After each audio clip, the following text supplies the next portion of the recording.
Welcome to what will hopefully be called the weekend waffle, although I'm recording this on a Monday, so anyway. Right, what I want to talk about is shared culture in games, and I suppose the paths through this. I started to think about this when I posted a comment to Blue Tonic 78's post on, or his video on how he got back into games by going with the Sony PlayStation. Now the thing is, I read about the PlayStation in Edge and I was going to buy it. I had a Mega Drive and no, I'm talking rubbish. I got rid of my Mega Drive and I had a SNES. And I saw the PlayStation and the Saturn and I thought, okay, they both look good. The Saturn has the arcade games, but the PlayStation looks like a better console. And I was going to go with it, and then I was persuaded at the last minute by a friend of mine to go with the Saturn. So here I am.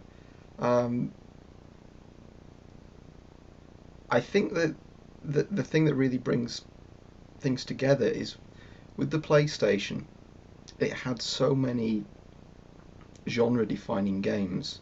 So games like Silent Hill, Resident Evil, Final Fantasy 7, 8 and 9. I mean, some of those got ported, but the key thing here is that these games were part of a shared culture for many people. And with the Saturn, although I got to play the arcade conversions like Sega Rally, Daytona, I didn't get to play the PlayStation games the first time around. So the point I want to make here is, and I suppose put this up for comments, is unless you were very wealthy, either in the 80s, 90s or 2000s, it's unlikely that you would have played every game that, or every games console that was released, or you would have not owned them. So the question is, if you went with an Underdog console or a series of Underdog consoles and computers, would that affect your appreciation of games? Would it affect the culture that you were experienced to? So, for example, I don't want to use the word fanboy because that's not exactly fair, but if you were a Nintendo fan and you had a NES and then you had a SNES, N64, GameCube, Wii, then hopefully a Wii U, you would have been exposed to certain games. You would be part of a culture, so you would play games like Mario, Zelda, etc., and get Street Fighter 2 before anyone else did, most importantly. And the same with the Sega games. But what if you owned machines like the Atari ST, the Atari Lynx, even the BBC Micro, because shops like Smiths, WH Smiths in the UK, would tend to stock Sinclair games, Sinclair Spectrum games, rather than BBC Micro games. But I digress. And then if you owned machines like the Mega CD, even the 32X, the Jaguar, the 3DO, the CDI, even the Saturn and the Dreamcast, if you owned those games, perhaps you could consider yourself to be part of an exclusive club, for want of a better word. But would that change your appreciation of games? It would certainly affect the culture that you were part of. Maybe a slightly more solitary one, perhaps. Certainly if you owned a Jaguar, which I did, and I still do. Yeah, I think there's a strange thing there that, to digress, that consoles that I've owned that have come from that list, not everyone, but a couple from that list. I had a ST, Lynx, a Mega CD, and a Jaguar and a Dreamcast on the Saturn, so yeah, probably about 3/4 of those. I've kept them, whereas the most popular ones like the Mega Drive and the SNES, I sold. So, and then bought them years later, but I think there's a point there. Perhaps you keep the more scarce consoles. But the point, I suppose, that I'm trying to make here and meandering around is, would you come full circle? So if you played SNES games, Mega Drive games, or if you played Jaguar games and Saturn games, and you come back to 2012, would you be at the same point? Would you be the same person? Would you appreciate games in the same way? Would it affect you differently? I think in the early 90s there was a almost like an outbreak of these niche consoles like the Jaguar and the Mega CD and the 3DO. I always seem to think of these as being popular for a lot longer, but they weren't. These consoles were bridging a gap between the 16-bit consoles like the Mega Drive, the SNES, and even the Amiga, and the purely 32-bit consoles like the Saturn and the PlayStation. And there was a gap for this pseudo 3D, and those consoles came around in, let's say, the Mega CD came out in 1991. That was the first console from that bunch.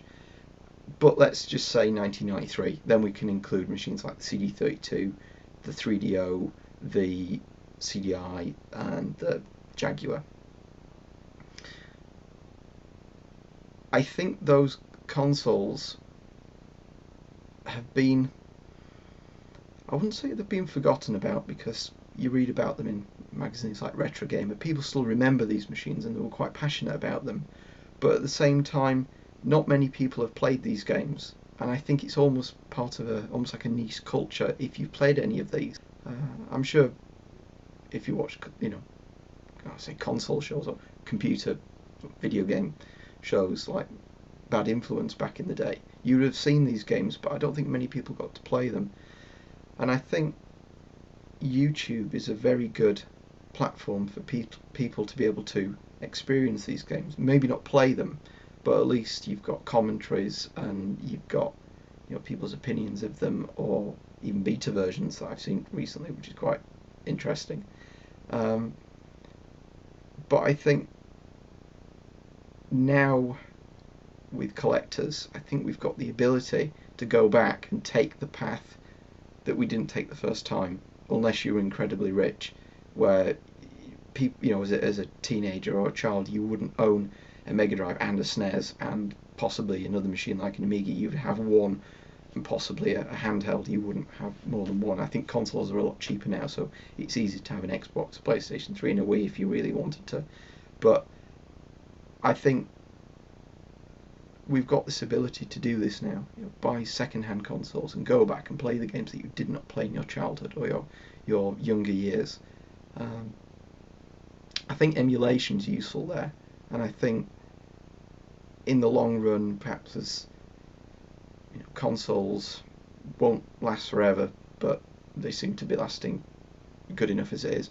But I think perhaps as the price of consoles eventually does go up, that will be the only way to play these. But I think for now, you can get hold of a SNES for £20-30 on eBay. You can get hold of a Mega Drive at a car boot sale for a fiver.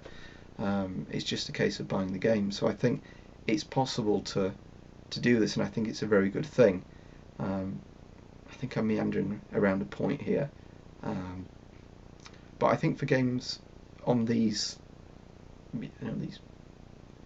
pseudo 32-bit machines, it's much harder to play them. It's much harder to get hold of them. There are games that I would love to play on consoles like the 3DO, even the CDI, just for curiosity. But they're expensive, or even the Neo Geo. But they're quite expensive, and it's not often possible to buy a console, particularly with the Neo Geo, buy a console and then buy a set of games to complete a library. Yeah, I think I've meandered around a few points. I won't make any closing comments, so if you've got any comments on this or any discussion around this, then please post them down there, or if you're on an iPad, it'll be that way, I think, unless they've changed the layout. And if you're on a mobile browser, that way, wherever it is. I think that way. Anyway. Right. Thanks for watching and listening to me waffle.